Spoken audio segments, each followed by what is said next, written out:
Hello, everyone, and thank you for joining me tonight. Please, have a seat.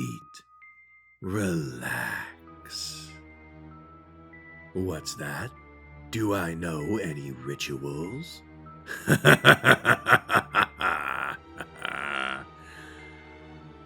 Well, I have lived a long time, so it's safe to assume that I know a few.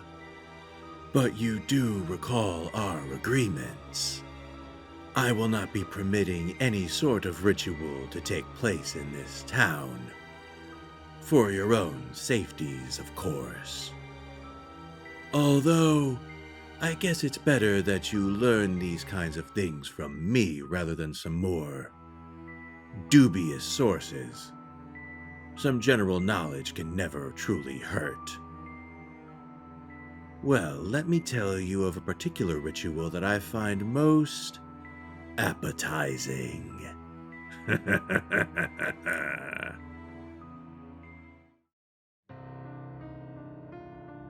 Warning.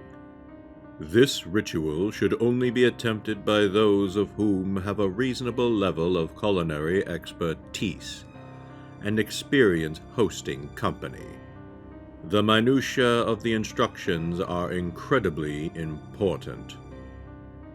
As with any dinner party, a good host invites their guests to share their home. All the same principles of hospitality are similar to appropriate hosting standards, with one caveat. While you host this party, your home belongs to the guests. It is not your own. That being said, it is very important that no one enters your home once the ritual has begun, as it could catastrophically alter the host dynamic in this ritual.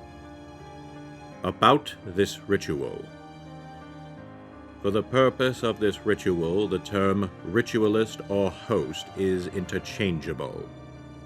This ritual was conceived by 14th century master chef Guillaume Tyrrell. The original details are not entirely clear, but rumors exist that the formula was not entirely of his own creation. But his was the first that resulted in some measure of success. Since inception, the ritual has been attempted throughout history, often with terrible results. Most notably the Feast of Fools of 1430, which led to the attempted dissolving of the holiday by the Council of Basel the following year. The guests are not typical beings, and must be treated with a heightened sense of respect.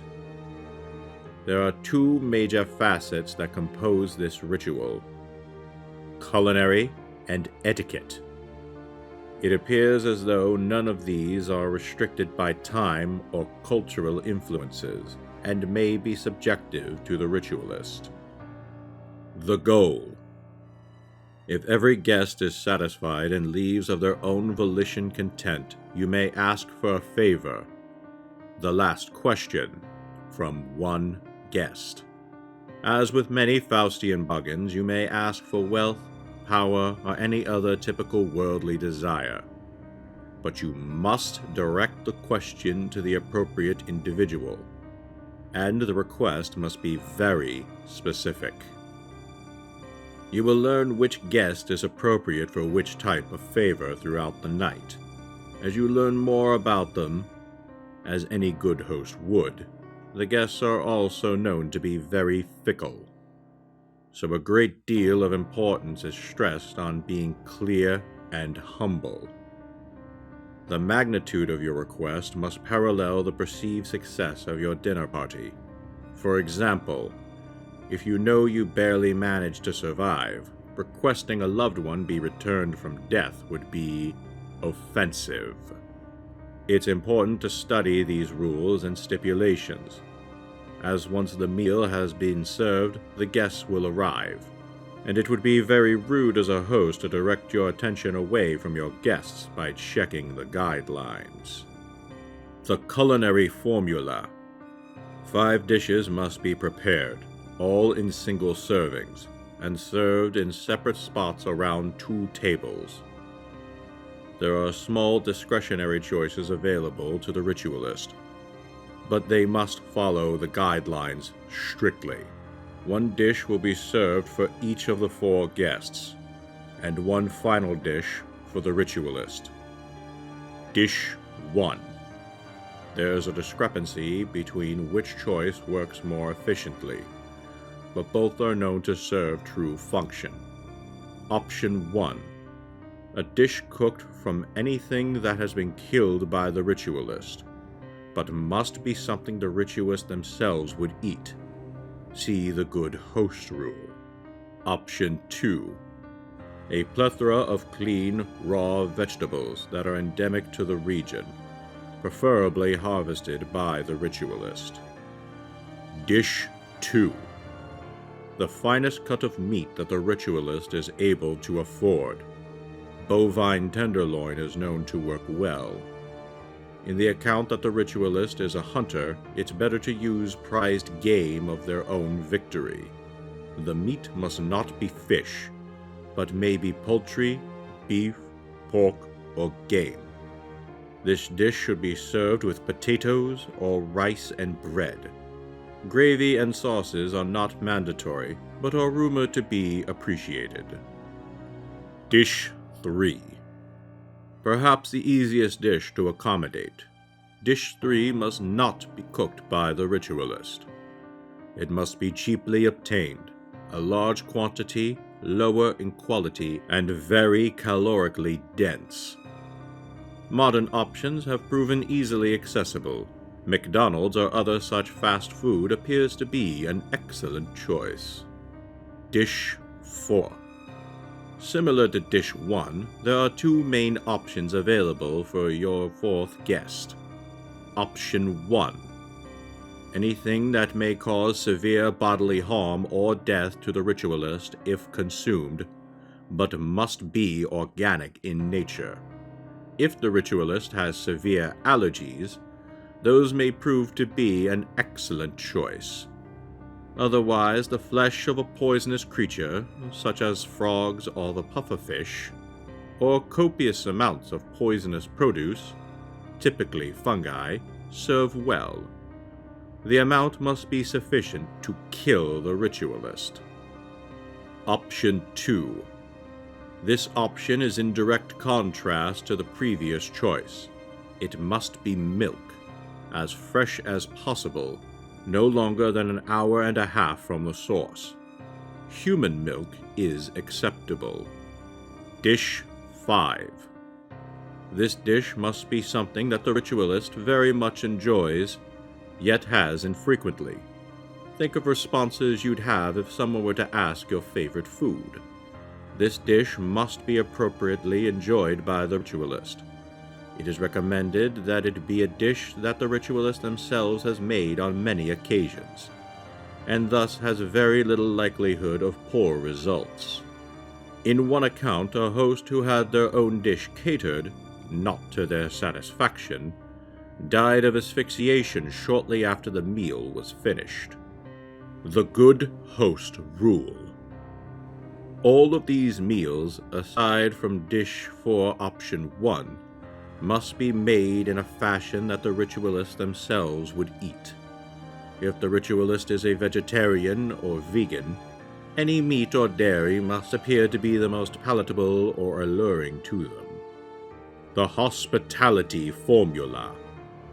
2 tables must be used in the performance of this ritual. 1 large table with ample room for 4 guests to eat, and have place settings, drinking glasses, etc. This table should ideally be square or round, so the guests are able to see each other and the host without turning their bodies. This is known as the line of sight rule. If any other shape of table is used, no one guest must be the head or foot of the table.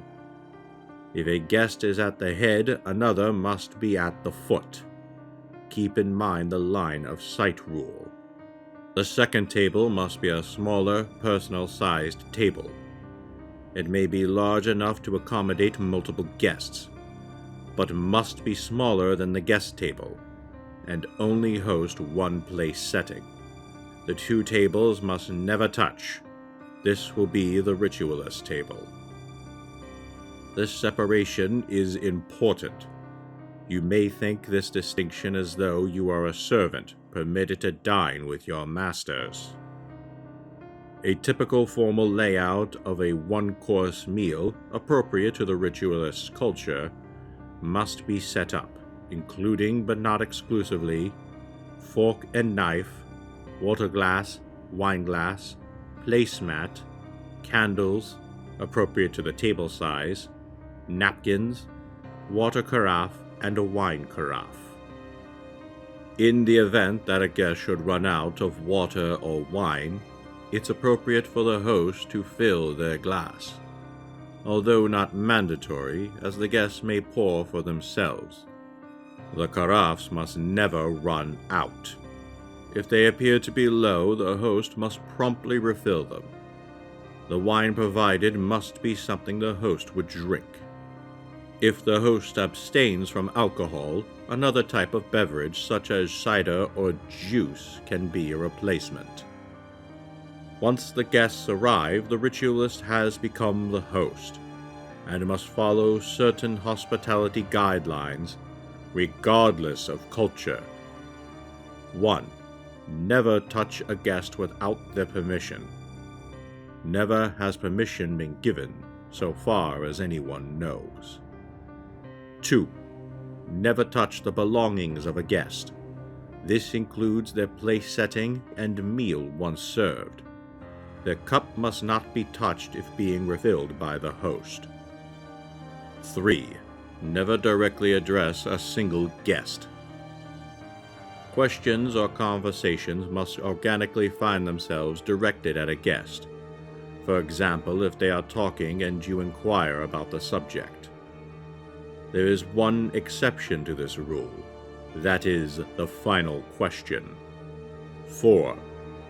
Never address a guest by name or provide any sort of nickname. Even if you think you know their name, you don't.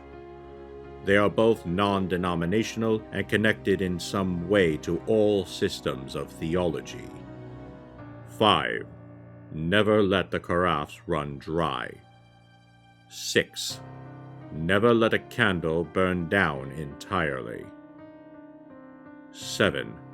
Above all else, never reveal your name to your guests. This includes nicknames and initials.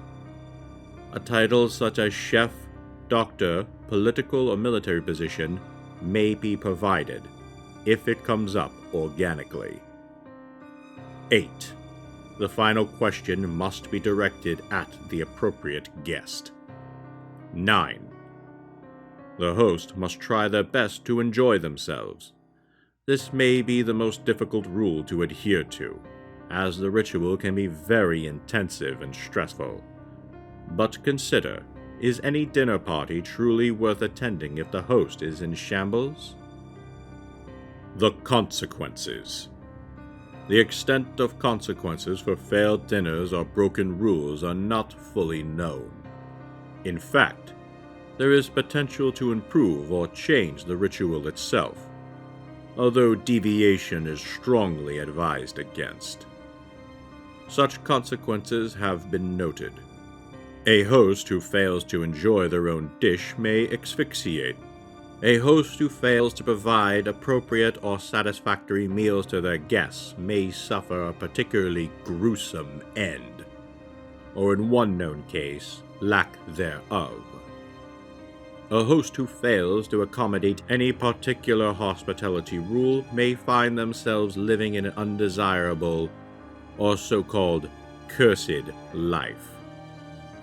Notable cases of success: Gilliam Tyrrell, Point Aldermere, 1325.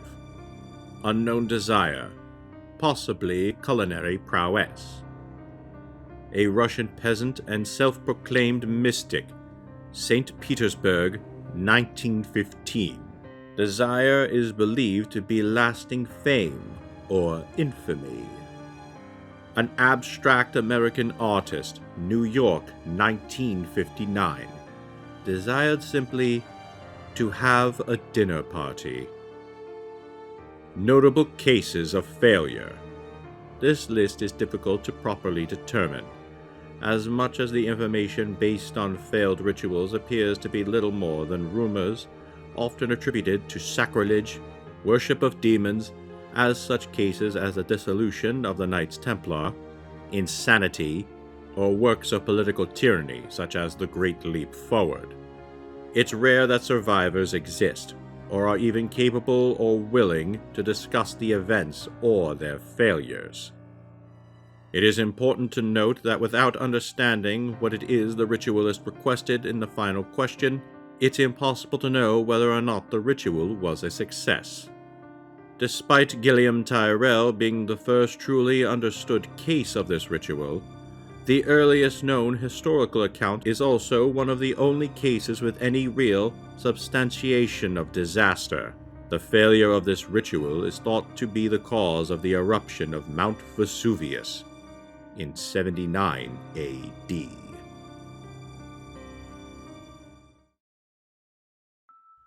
And that's one of the more tame rituals that I am aware of.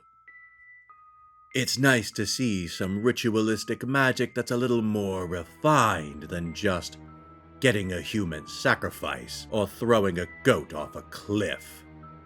Of course, I do know a few of those, too. Well, that's all for tonight. If you enjoyed the story, please remember to feed the algorithm monster by liking and subscribing. Thank you all very much, and goodbye.